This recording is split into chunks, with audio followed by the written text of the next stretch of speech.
Hi, good afternoon, everybody, and thank you for tuning in to another week of Revenue Hacks. My name is Christina Ridge. We're on week 2, and this week we're going to be exploring silos and how to stop them. We're lucky to be joined by Jonathan Liu, who's with GLH Hotels.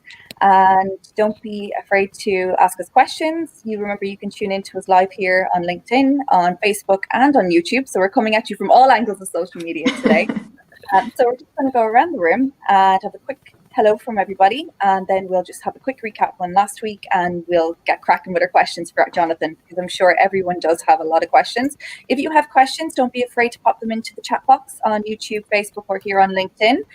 Don't be afraid to reach out to us. We're more than happy to answer your question. Put Jonathan under pressure, not just us. And also, remember to follow us as well on WHTT. So we'll start with Bérangère. So Bérangère, I'm the founder of MyOC, which is a consulting company. We're doing all sorts of revenue management, revenue optimization training, digital, CRM, and commercial strategies. That's in a nutshell. Ali? I'm Ali Moorfield, and the Managing Director of Revenue by Design. I manage a team of revenue managers providing outsourced revenue services to the hotel industry. We also do training, accreditation, and we run the opportunity conferences. This year's one's being Man versus Machine at the Arsenal football stadium. Thank you. Suzanne? Hi, I'm Suzanne. I'm the Revenue and Systems Director at Journey Hospitality here in Cheltenham. 25 years experience in rooms, general management, and sales. Olga? Hi, afternoon. My name is Olga Soma. I'm Katie's Revenue Manager of the Year. I've been managing revenue for small boutique luxury hotels with up to 100 bedrooms, as well as large international hotel chains with 800 bedrooms plus. So I've seen of both worlds and everything that falls into between as well. Thank you very much for joining us today. And Jonathan? Hi, I'm Jonathan. I lead the revenue strategy and marketing teams at GLH Hotels. GLH Hotels has 18 hotels across the UK, mainly focused on London. And of course, everyone knows there, I'm actually from the JMK Group, so we've got a number of hotels in the UK and Ireland, and I am their Group Revenue Manager. Jonathan, thank you very much for joining us today.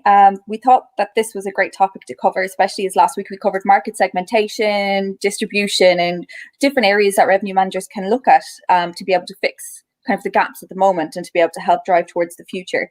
Can you give us an idea of what GLH are working on at the moment and what you're doing in regards to the future? I've been at GLH just over 6 months now. We're actually going through a transformational period, really looking at how we interact with our customers, how we engage, both our teams to engage with the customers at a hotel level and a central level. So we're looking at lots of new innovations, new systems, tools, and really trying to build the business in a very different direction to make us agile for the future. And you just mentioned in your bio that you actually take care of sales and marketing and revenue essentially for the group. Have you found that there is more that the analog world has gone, the digital world has taken over, that the marketing aspect is more prevalent now than sales? I think it's getting that balance right. I think in the customer journeys, whether it's business or leisure, you have to have that balance between the sales going out and capturing that demand, but marketing having the support to actually get the right message out there. Everyone needs their own personalized message, and getting that right is really key these days. And do you think that, and this is a very touchy subject, do you think the day of the traditional sales manager is now gone, that essentially it's almost like a commercial manager that can take care of revenue, rooms, and marketing? Or do you think there still needs to be that divided role? I think there absolutely has to be a divided role. I think relationships are even more important today, and as we go through this sort of isolation period, that human touch becomes even more important. So I think there is definitely a role there, but the overarching leadership needs to be across all those disciplines, both sales, revenue strategy, and marketing, to bring that all together. How can we build this harmonious way? Tell us, what is your secret? In regards to revenue and sales, we all know revenue and sales for years and years has never really gone hand in hand, no matter how many times we've tried to bridge that gap. So where do you think we as revenue managers can actually, and even as sales managers who are tuned in, can actually build a proper relationship and a proper understanding of what both people have and both roles have in the industry? I think over the years, we've really bonused and incentivized people to own a particular customer or to own that relationship. And I think that's where it all goes wrong. I think if you look at what we do in our social lives, where we share on Facebook and we share on Instagram, we need to share that relationship with our customers and know that sales plays one part of the process, and then the strategy plays another part of the process, and then marketing has that other part. And if you can identify that you're working together as a team in those different areas, then you don't have those crossovers, and you can actually have quite a cohesive approach. Then How do you think it's best for us to be able to... Oh, sorry, Suzanne, go on. I was just going to ask, who then owns the relationship? How many touch points does the customer have? If the relationships are divided, who is the main point of contact for that relationship? I think there can be multiple parts of the relationship. So if I was talking to one of my B2B distribution partners, I would have my sales team talking about the commercials and the remuneration. I'd have my distribution team talking technical, getting everything correct. And then I have my marketing team liaising with their marketing team to see where the opportunities are. So it's really trying to take away the ownership as such, but spreading that responsibility over the whole business. And I think if you have multiple touch points, if you lose someone from your business, you still have that relationship already with someone else. So you're not necessarily losing the relationship overall. How would you deal with that in regards to corporate clients then? Because a B2B is totally different to what, a corporate client is from, your ordinary Joe Soap company down the road to the likes of Google Travel Tech or, Facebook. Yep. I think there's once again, several touch points. You have a touch point, I guess, from a global sales point of view, where you're doing the commercial negotiation once a year. You're usually working with procurement. But then on an everyday basis, you're working with maybe a TMC, looking at the bookers and who's actually making those bookers, and then a relationship again with the actual travelers. And I think different people in different parts of the business, whether it's a central team or whether it's at the hotel level sales, you can have those different relationships. And the more that you can have those interrelationships, the better it becomes. Do you think it's something that that basically where the relationship gets slightly more fractious rather as you move into like the independent hotel sector, perhaps? So as a group, perhaps you can manage these three departments relatively seamlessly. I think for me, I've always seen there's been challenges, certainly from, if you look at an independent hotel and you've got a sales director and then a revenue director, it's getting the ability for them to communicate and choose what's best for the business can sometimes be a bit of a challenge. Do you see that happening with you at the moment or in previous worlds? Yeah. I think that team fit is so important, and depending where you are in your business cycle, whether you're looking to build new business and develop business, you'll need different types of people in that. And I think having the right team fit with the right skills is really important. And those skills aren't forever. It's about having that healthy turnover of your teams, developing those relationships, and being able to let go of people as they grow and develop, where your business might not actually be going in that direction. So it's a really tough thing to get, but if you can get the team fit right and the right skills behind it, I think the business will thrive off the back of that. Can I And ask? so how do you think, well, if the team is fitting, then what's the best way to share this information? Because it seems lots of people understand that they need to share, but the message gets lost somewhere. Yeah, I think what's critical is across the entire commercial team, everyone should have an understanding of what each person does and their scope. They don't have to understand exactly what they do, but they have to understand how they fit into that bigger picture.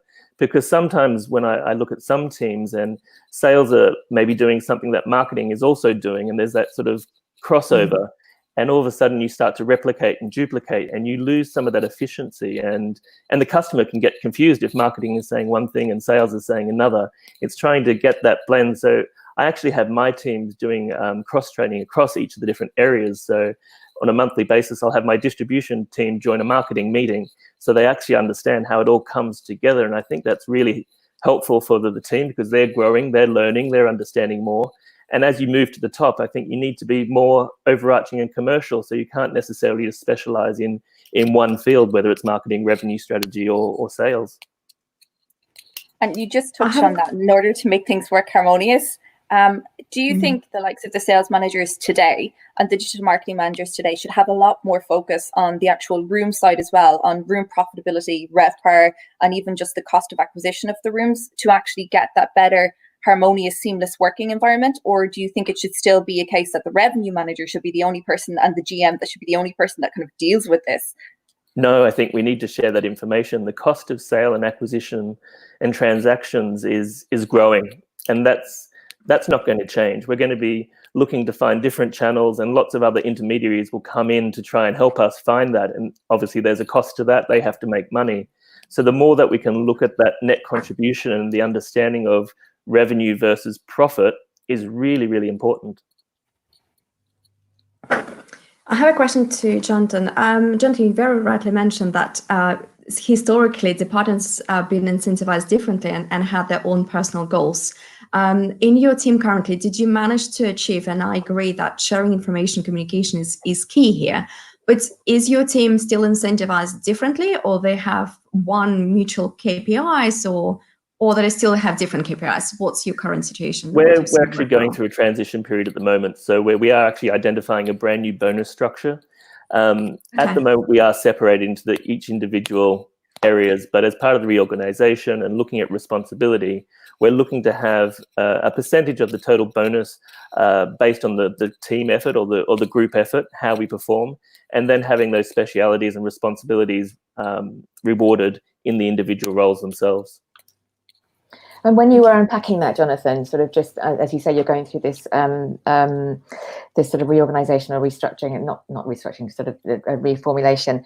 Were there things that you uncovered that were clearly competing with each other or rubbing up against each other, or some things that you can share that you felt really needed to change? Because the percentage bonus on group effort sounds really good.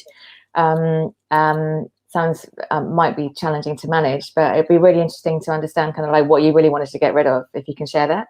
Yeah, one of the key areas that sort of has evolved over the last few years is social media, and where that social media responsibility sits.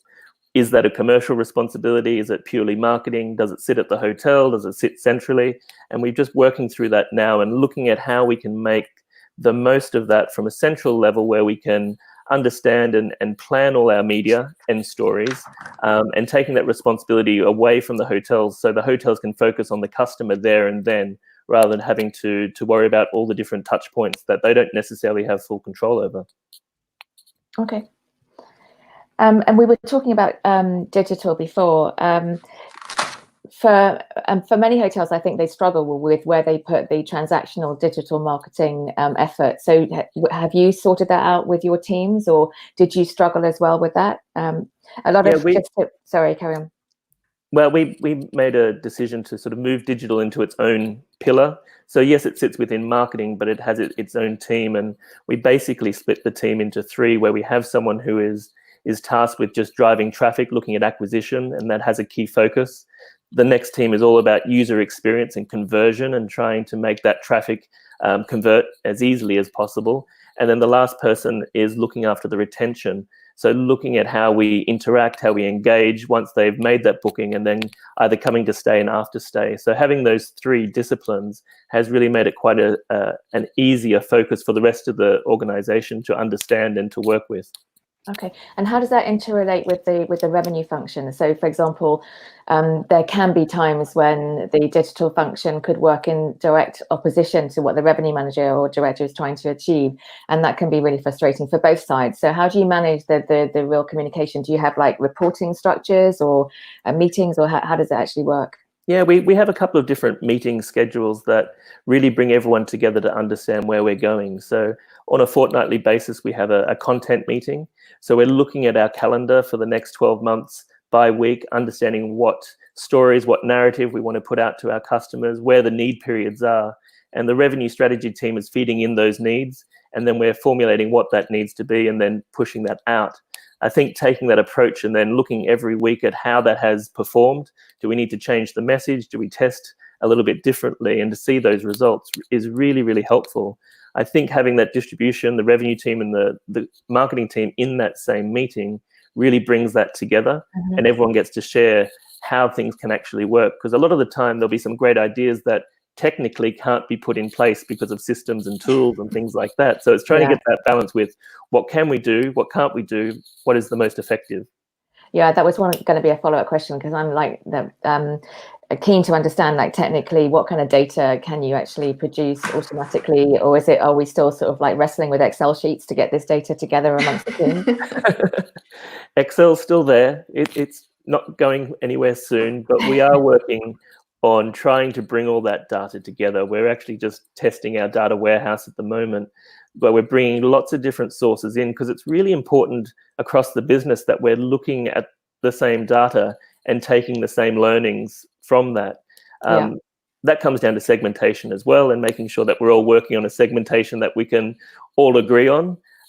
That's really difficult, because obviously from a revenue manager's point of view, we're looking very granular, looking at the levers that we're opening, closing and yielding, and then marketing is not as granular. So it's how do you try and bring that together so everyone has the single vision of truth, I guess, and having a single customer view to understand what's going on.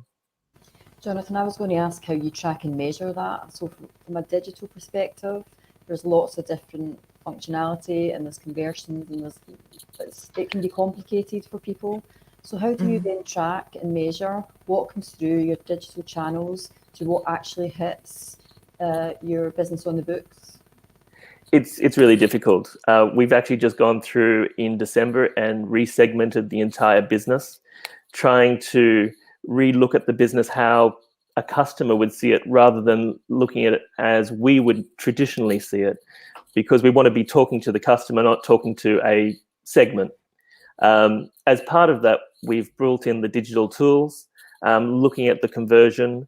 We had lots of discussion about attribution. Where do you put that attribution? And we realized that if you do it one way, you just have to make sure that you understand that that way is never going to be perfect. But it's the consistency of looking at the business in the same light which makes it really, really important. And then as you do your A/B testing, as you're doing different promotions, it's making sure that you can track that and see that clearly, as opposed to having something off the side that isn't measurable.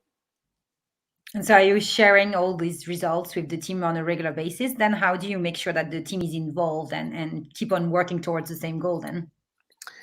That's really key. And that's where part of the content meetings that we have, that we're re-looking at what the impact of those actions were for the last week, understanding that if we've decided to change the message on a particular promotion, has that driven traffic, has that driven conversion, how is that reacting back into the business?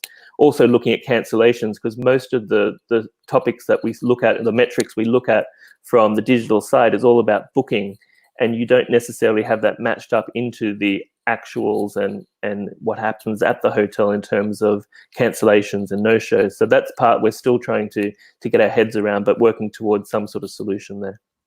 And you mentioned, Jonathan, there that you kind of look at it on a weekly basis. Is it always on a weekly basis? Because obviously, given this time that we're all in, it's an unprecedented time. Are you kind of spacing that kind of A/B testing out a little bit longer?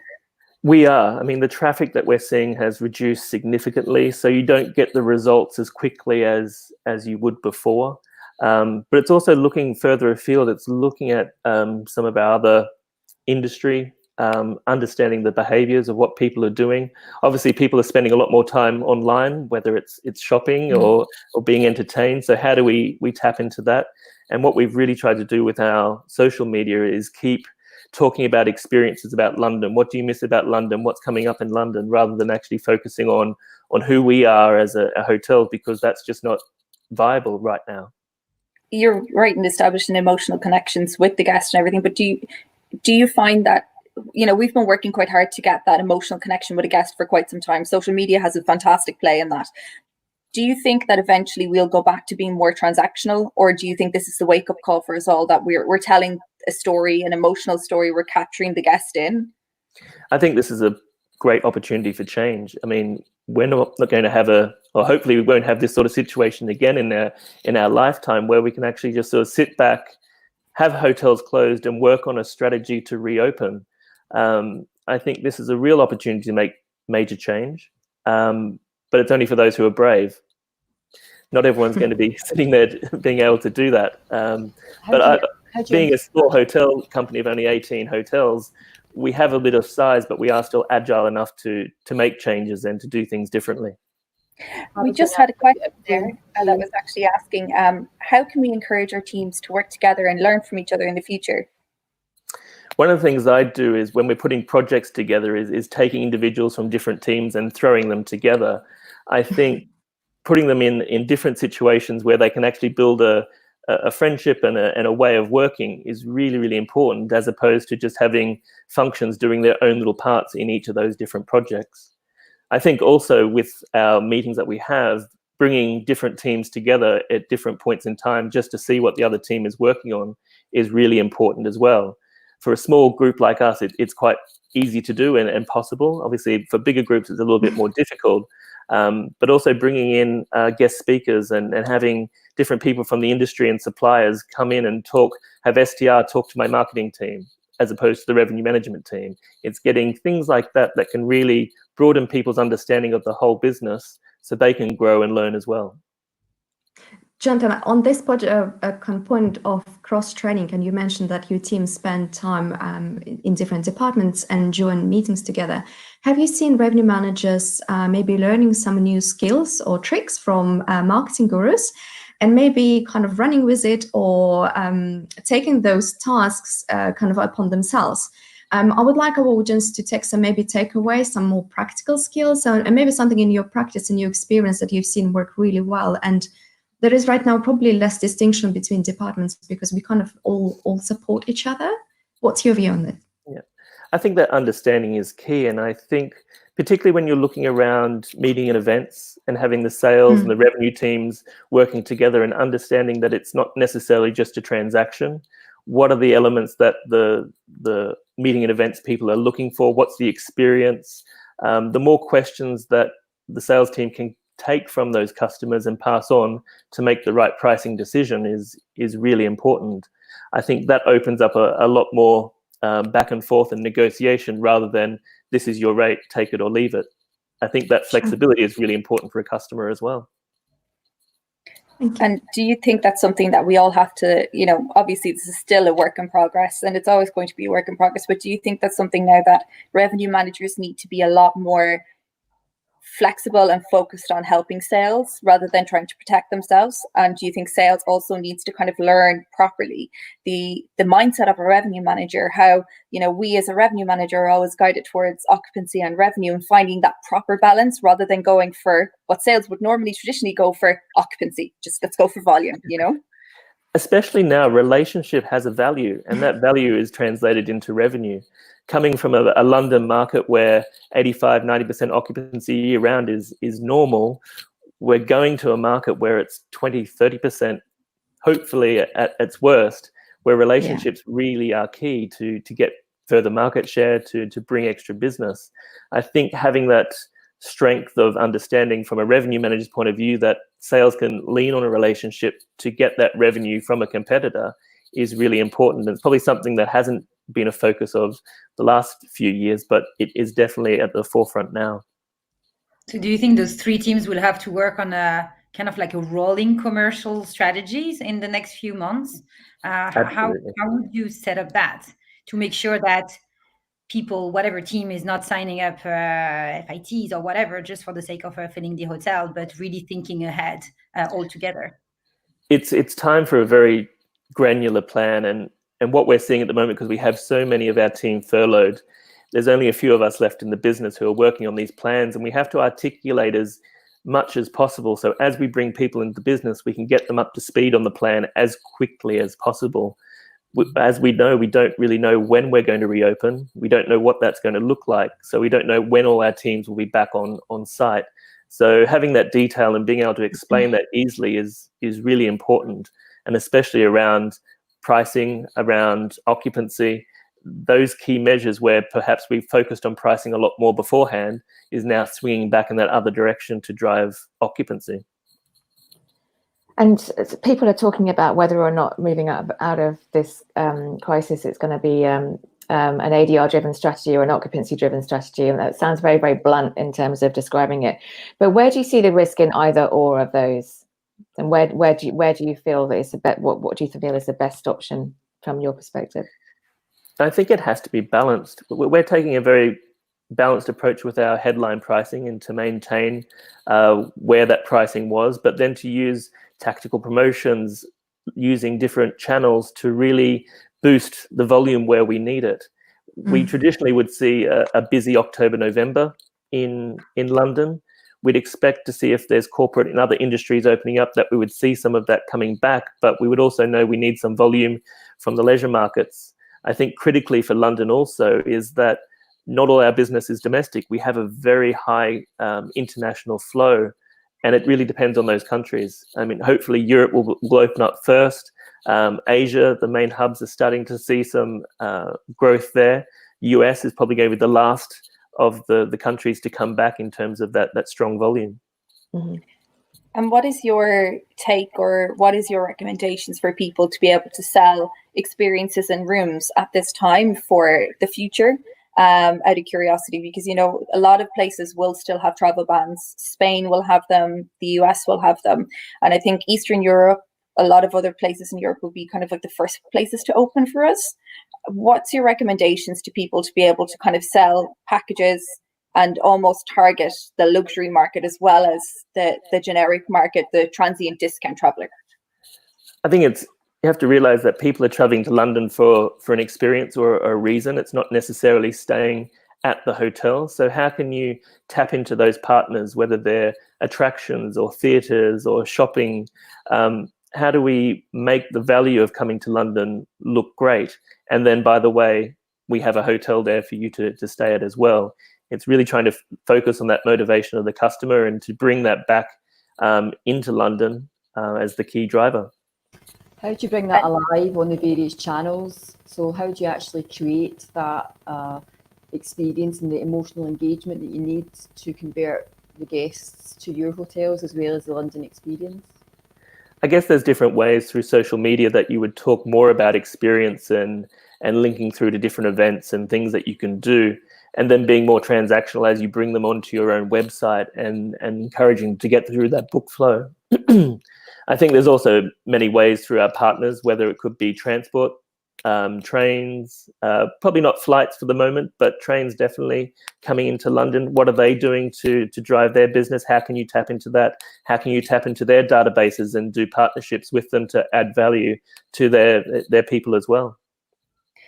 We had a really good question from Paloma, who actually was questioning about how we're going to be able to tap into the luxury hotel segment in regards to the domestic market, because obviously we know the domestic market isn't very big into luxury. So what do you think hotels in the luxury segments should be doing to increase, you know, their sales, or even be proactive in trying to generate people coming towards them? And sorry, Suzanne, it's not the Lakelands.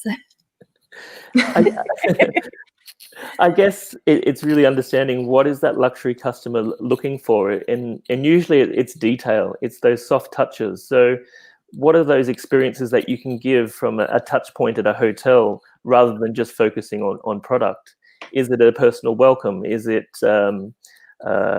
having a different type of communication before they arrive? There's different touch points that you can sort of personalize and make even better rather than just being generic in an approach to a customer. Do you think that that there's a sense that the ultra high net worth individual, whatever name you want to put onto it, tend to be relatively risk free when they travel, and that actually, irrespective of what you say, the likelihood of them coming back is just until they feel safe, they're not gonna do anything? Your thoughts on that? There is I guess a wide range of those high net worth as well, and depending on where they're coming from. If they are an Asian high net worth, they've been through SARS, they've been through similar things, so their ability to bounce back would be better than perhaps a US, which haven't necessarily been through an epidemic like that. So it really, I think, comes down to the culture of the person that we're looking at, and how do you tap into that then? So looking at some of the partners to focus on specific localized geographical segments, to really focus on getting those messages directly to them rather than going out across all the different channels. Fair enough. Sorry. So go on, Ellie. Okay. So I'm interested in, as much as I think there's a sense of getting the messaging right, not just to that particular segment, but also as an industry overall, thinking of it from a guest perspective, which is obviously where you're trying to put your messaging, Jonathan. We're seeing a lot of stuff about potential customers' reaction to hygiene situations, how we portray the fact that we are, that the industry is somewhere safe for consumers to go to in the future. Yeah. Where do you see the risk of that in terms of moving out of this? I think it's really important, and what we're focusing on at the moment is understanding what each culture's version of social distancing is. For some cultures, 2 meters is enough. Others, they want complete isolation. So how do you give that in a message to the different customers to make them feel safe, make them feel that they're still welcome without being sort of hands off and putting you in a corner? That's really, really important. Okay. Does it mean, Jonathan, that you have changed already your messaging in terms of your PR and marketing campaigns? Because I'm sure right now we all probably would be already working on our summer campaigns, but right now messaging should be completely different then. So have you already changed your messages, or is it something you're already working, already done? And which channels you will be distributing that through? Yeah, we're changing that right now. Our first primary focus will be the domestic market in UK, because we feel that they'll be able to travel before each of the other markets. It's really trying to move to a reassurance and safety and just making them feel warm and safe of coming to London and staying in our hotels and trying to reduce that risk. And a lot of the messaging will be around that rather than a transaction. I think looking at a sharp rate and looking at a percentage off and something like that, people aren't necessarily interested in getting a bargain. Yeah. They're interested in making sure that they're going to be safe and that they're going to be looked after. I think that's very interesting that you mentioned about people are not going to be interested in discounts, which brings us to the future, because, that's what revenue managers would do. So where are we going to be in the future, and how can technology help us go towards the future of revenue management? Like, what do you think the future revenue management is going to be, Jonathan? For me, revenue management as a term, I think, will slowly fade away. I think that will change to revenue strategy and optimization, because that whole management piece is being automated. We have lots of systems and tools that can integrate those everyday topics. So I remember when I started in revenue management, one of the first things you would do in the morning is update your extranets and fax out your different allotments. All that's connected now. So it really is about strategizing first, understanding what the customer is and who they are and what they want, and then optimizing those strategies over the top of that. So I think that's where that link of revenue management really needs to tap more into sales and marketing to understand those initial strategies before you put them in place. Do you think that there is no understanding already? Because I think it's all kind of links to, we have data, we have access to data, to all of those, to the sales, revenue, you name it, we have access to data. Do you think revenue managers are, it also probably depends on properties, whether they're able, who is, at the end of the day, who is taking leadership and who's making those decisions? Absolutely.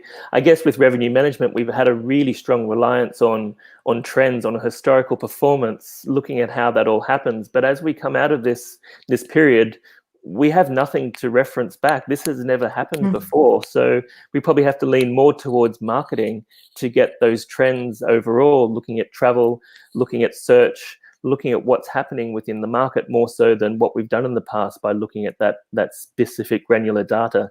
So it's going to be interesting times, particularly for London, where occupancies will be lower. We've never really had those dips before. And if we've had those dips before, they've been only very small. For example, straight after the Olympics, where there was a huge dip, but that rebounded really, really quickly. So it's trying to put those measures in place.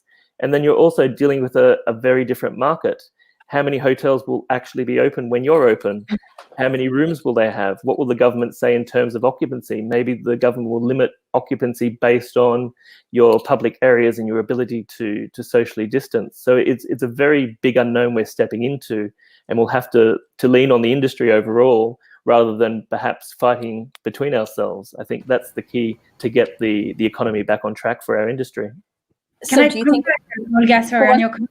Because you're saying that we have data, I agree, but I don't think all hotels have data actually. And it seems that people are actually not sharing the data. You'll have revenue looking at some reports and sales looking at some other reports, and then you have marketing looking at other stuff. And one of the main issues is actually there's not one system or one technology that allows us to look at the same thing. Or maybe the commercial leaders haven't created like something that we can all look at it together and update at the same time and work towards the same numbers. Absolutely, and that's where our data warehouse project that's coming along now is so key. It makes sure that everyone has access to the right information. We're all looking at the same thing, as opposed to looking at just one fraction of it that may be skewed in a different way. I think having that single source of truth really makes the business be more efficient. So the question is, do you think revenue managers will become commercial leaders instead of being called revenue managers in the future? Is that something that, if you're looking at the stream today, that you should be looking into being more diverse and not just, almost blinkered?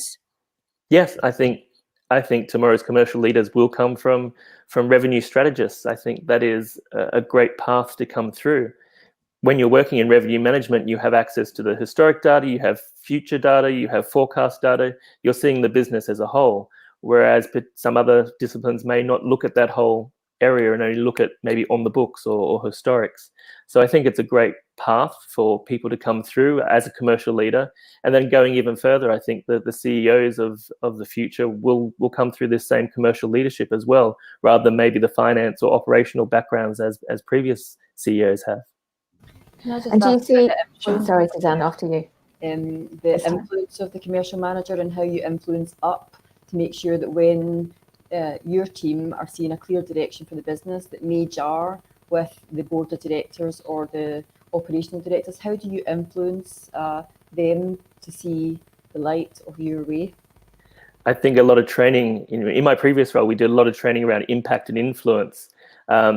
Nothing to do with the technicalities of revenue management, but how do you get a message across and how do you manage up? Managing up is so important when you have these strategies that have to go across the whole business. And for many organizations, no one really reports to the revenue manager. You might have an assistant revenue manager, but the operation doesn't, the sales, marketing, they don't actually report in. So you have to have that influence without having a direct report. And that's really key. I think if you can get that impact and influence and that persuasion skill down, then you have a better opportunity to make things come to life in terms of that strategy. But when you look forward, you see the commercial managers and leaders coming through revenue, that's going to change, yeah? Yes, absolutely. So we have to give them those skills now to be able to articulate a strategy and get buy-in and make the message really strong. With people won't take on a strategy if they're not convinced. And you mentioned earlier, Jonathan, that, that we have automation. No, go on, Lily. Automation in terms of like the more simplistic tasks of the revenue role. Do you see this situation now in terms of moving out of COVID-19 as an opportunity to test how much more automation you can get into the business? Because maybe streamlining costs and generally becoming as efficient as possible must be a headline objective for a lot of companies. So is this an opportunity to kind of like start engaging in the removal of the lower level of revenue management? Yeah, and I think that stretches into reservations as well. We're actually looking at some robotics at the moment that will process cancellations and bookings automatically from email. One of the key things for revenue managers is to know you're on the books position and what is that capacity that you have to deal with. And sometimes emails can back up and you might have 100 cancellations in the inbox, but they don't get that process for a couple of days. So if we can take those mundane, very easily automated processes and make it done instantly, it gives us a better direction of the business as well to make decisions upon. How does that fit in though, Jonathan, at the moment in regards to a lot of the OTAs? There's a lot of channels in particular in different parts of the world that have cancelled bookings that shouldn't have been cancelled at their own discretion. We understand that there's a global pandemic. We understand force majeure, but how would that tie in regards to cancellations? Because obviously then if the likes of our magical partners decide to cancel everything, you're losing everything and you have no control if you have it very automated. Yeah, we've had lots of discussions with many of our partners about that particular point, particularly around what is the date that everyone is working towards.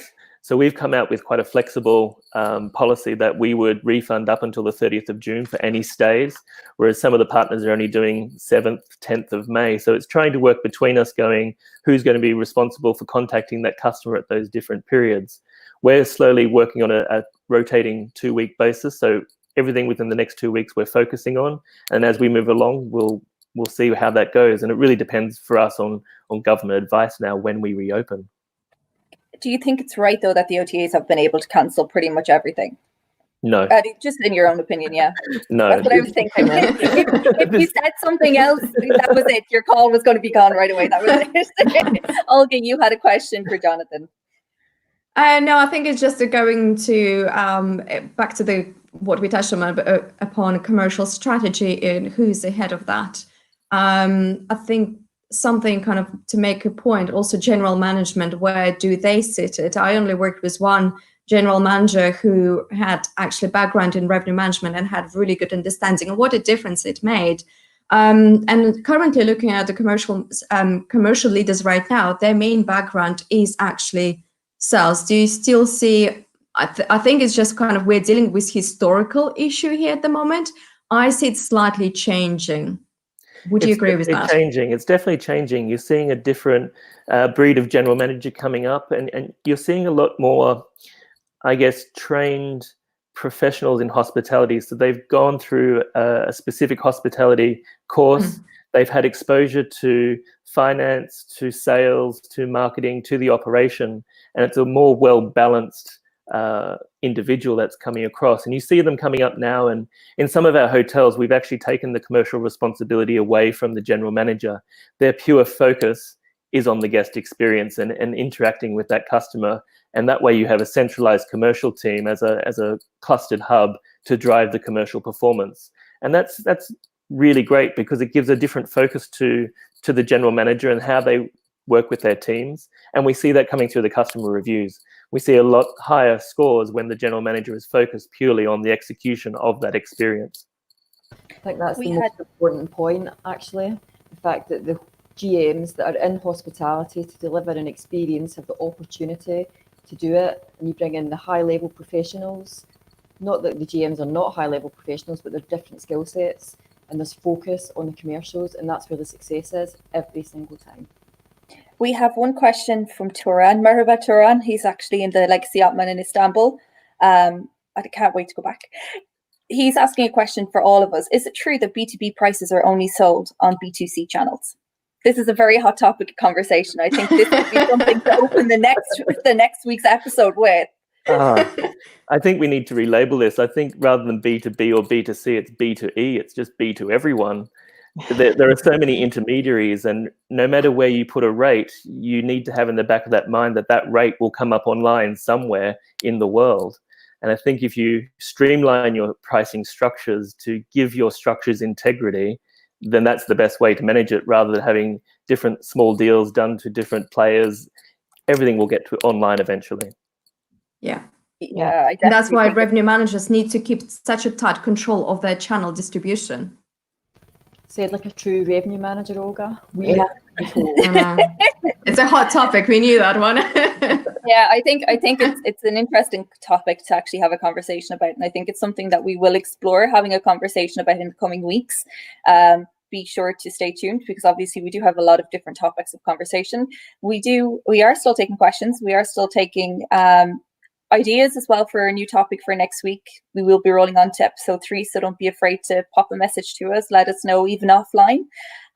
Jonathan, I just want to thank you very much for coming on board with us today for the call. I know it can be very daunting for someone to come onto a call with 5 ladies who are very much opinionated and very vocal in what we do and what we say. That's been great. Thank you. And it's been really interesting to get, your takes on everything, how, it should almost be a commercial role. And we all need to work harmoniously to stop that divide in the silos, essentially, and how, the traditional sales is no longer just that person beating down the door. They do have that focus on a revenue side of view, and they do understand what the net rate is and the overall cost of sale and the EBITDA and everything in the business. And I think it's very interesting to see that, you're saying that we're no longer, I think it's the right way of putting it, is that it's communication. That's the one big takeaway we need to take from today, is obviously communication is key between all departments. We've been saying this for years. That's the funniest thing, is that everyone has been saying this for years, is communication is key, and we all need to be very transparent. I think that's something that some companies will still struggle to do, especially smaller operations. Absolutely. Because I think, and please feel free to jump in and correct me, but I think bigger operations that have plus 10 hotels understand transparency, whereas now smaller hotels don't really have that transparency.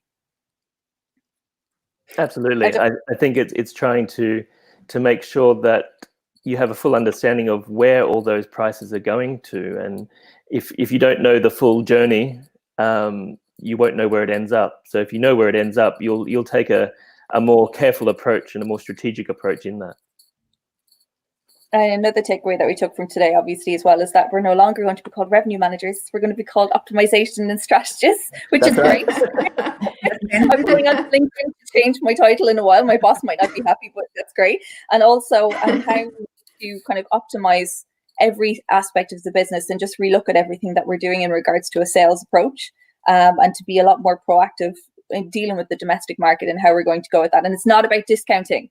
So we've just cleared that up there. It's not about discounting, because people just want to feel safe when they're traveling now. They're not looking for the cheapest rate, because you may be the cheapest and the cheap in the market, but your 4- and 5-star luxury could be doing something a lot better in regards to marketing safety that you're not going to be doing.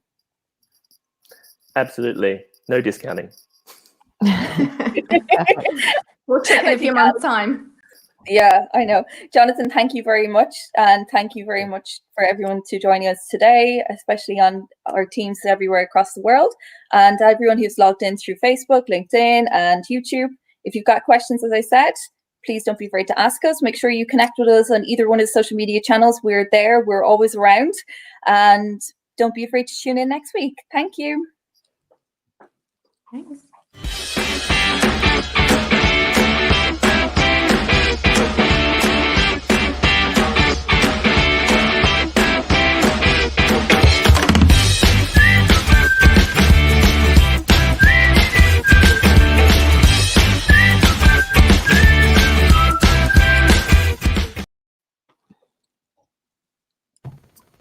Hello.